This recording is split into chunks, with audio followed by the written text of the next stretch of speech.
Mr. Toastmaster, members and guests.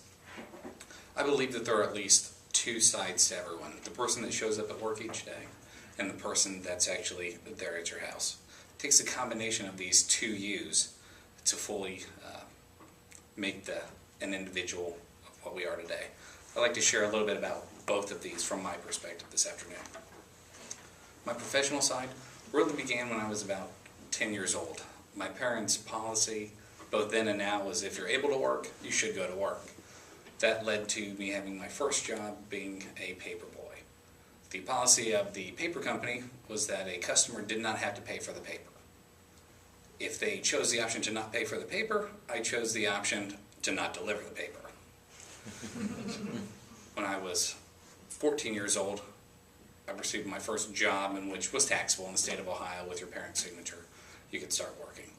Worked at a little country-themed diner. I was a dishwasher. Apparently I was not able to wash dishes well enough, so I was either promoted or demoted to that of a busboy. Still not sure to this day. Graduated high school when I was 17, and again with my parents' signature I was able to join the Air National Guard. It's the 1 week in a month Air Force, or supposed to be the 1 week in a month. Joined that to hopefully pay for college.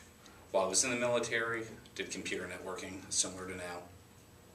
I got to do and see a lot of things that I had never planned on, both good and bad. Again, I was doing the computer networking. I spent 1.5 years in a mixture of Iraq, Kuwait, and basically any other country that ended in the word "stan," deploying certain computer systems. I was on a helicopter flying over Baghdad. We took some shots to our helicopter, we fired some back. And that was really the first point when I realized, should I really be doing this? Is this something I want to do for the rest of my life? I opted no at that time. During the course of my military days, I did make a friend. His name was Ben. We stayed in touch over the years, and for me to actually come to Texas, he had called me out of the blue. He said, Mike, there's some openings at XTO Energy, doing the same type of things that you did in the Air Force.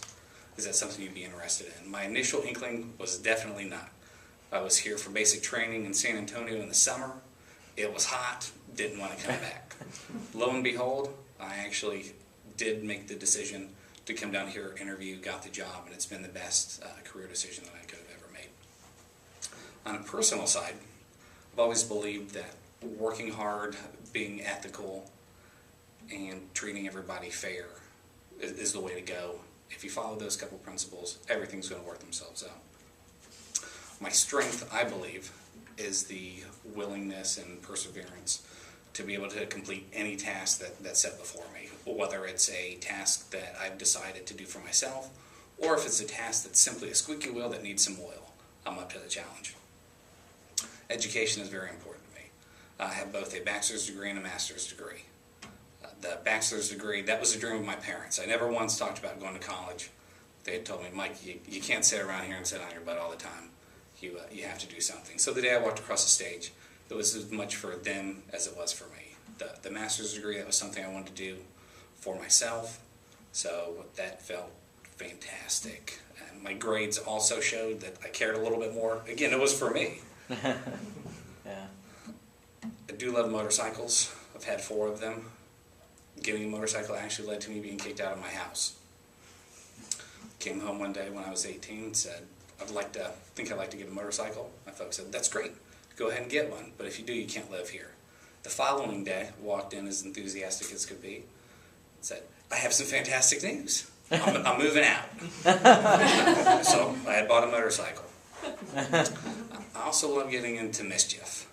Not so much currently as I did when I was younger. 18 seemed to be the cutoff point for that.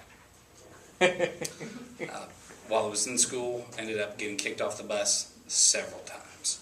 I'm guilty of throwing water balloons out of an open window where my seat was on the bus to an open window of an adjacent bus. That was frowned upon. I also found that it was frowned upon to bring little plastic guns on the bus that shoot discs. I said, hey, well, this would be fantastic. Let's have a gunfight.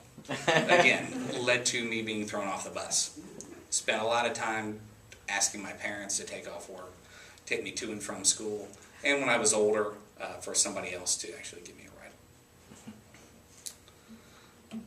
Unfortunately, this did end bad, but only once.